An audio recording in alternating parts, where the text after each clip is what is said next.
Ya, halo teman-teman, gimana kabarnya?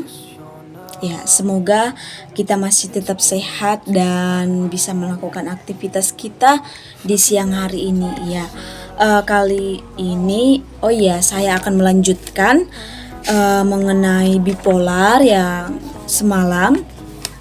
eh, Semalam kan mengenai depresi. Nah, sekarang saya membahas mengenai mania. Jadi dua ini yang terdapat dalam bipolar, ya, depresi dan mania gitu. Oke, langsung saja saya lanjutkan. Apa sih ciri-ciri dari mania tersebut, ya? Yang pertama itu harga diri ataupun rasa kebesaran, maksudnya. Oke, nanti saya jelasi satu persatu. Saya akan menyebutkan ciri-ciri satu persatu dari ciri-ciri mania tersebut. Terus yang kedua ada berkurangnya kebutuhan tidur. Yang ketiga lebih banyak berbicara dari biasanya atau ada tekanan untuk terus berbicara. Selanjutnya ada flight of idea atau ide-ide seperti berlomba.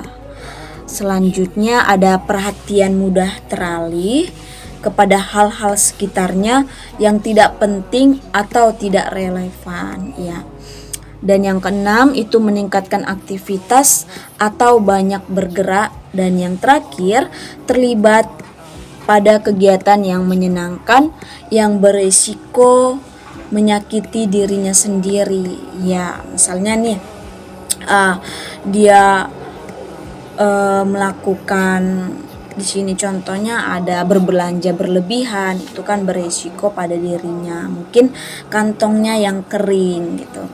Terus aktivitas yang misalnya yang lagi marak-maraknya di remaja, aktivitas seksual yang tidak bijaksana atau bisnis yang merugikan. Ya, banyak sekali yang dilakukan oleh orang-orang dengan ciri-ciri mania tersebut, dengan orang penderita mania tersebut, ya. Harga diri yang membubung atau rasa kebesaran itu artinya dia merasa dirinya tuh hebat gitu, hebat, rasa kebesaran, dan dia memiliki bahwa dirinya itu memiliki kelebihan yang benar-benar gak ada orang punya gitu. Terus yang kedua berkurangnya kebutuhan tidur. Nah, jadi untuk kebutuhan tidurnya itu tidak tertata baik ataupun kebutuhan tidurnya itu tidak teratur dalam tidur pada umumnya gitu, kebutuhan tidur pada umumnya. Terus lebih banyak berbicara dari biasanya nih. Orang yang rentan mania ini biasanya tiba-tiba dia lebih banyak bicara atau ada tekanan untuk terus berbicara. Jadi terus dia berbicara, terus berbicara. Entah apapun dibilangi terus dia berbicara. Itulah dari ciri-ciri mania tersebut. Terus yang keempat itu flight of idea, itu ide-ide seperti berlomba. Misalnya dia selalu ingin berlomba kepada kawannya, tapi berlombanya tuh berlebihan gitu. Dia terus mencari ide gitu biar kawannya tuh kalah gitu. Itulah ciri-ciri orang yang mengalami mania gitu.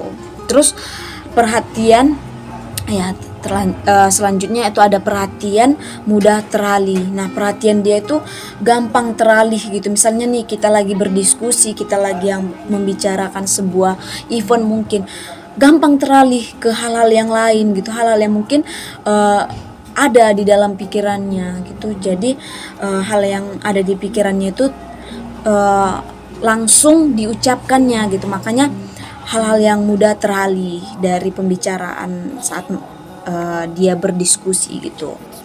Terus yang selanjutnya meningkatkan aktivitas atau banyak gerak. Nah, dia tiba-tiba melakukan aktivitas yang banyak, terus dia banyak bergerak, melakukan hal-hal yang lain mungkin yang tidak penting gitu, tapi dia terus bergerak, terus gitu. Itulah. Terus yang terakhir terlibat pada kegiatan yang tadi itu. Ciri-ciri mania ini terlibat orang-orang yang rentan menyakiti dirinya sendiri, itu seperti berbelanja berlebihan, aktivitas seksual yang tidak bijaksana, atau bisnis yang merugikan. Itulah berfoya-foya juga termasuk ke dalam ciri-ciri mania tersebut. Ya, inilah penjelasan dari saya mengenai mania ini. Terima kasih sudah mendengarkan dan menyimak. Semoga dapat bermanfaat untuk teman-teman semuanya. Selamat siang, semangat dalam beraktivitas.